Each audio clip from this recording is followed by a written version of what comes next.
Ročný obrad 2 miliardy rubľov v exporte automobilov a 400 miliónov rubľov v náhradných dielcoch, to je súčasná bilancia sovietskeho podniku zahraničného obchodu Avtoexport.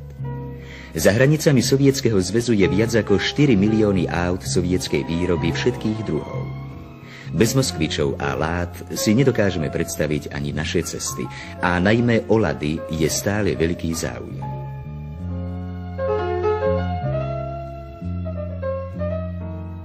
Lada Nova.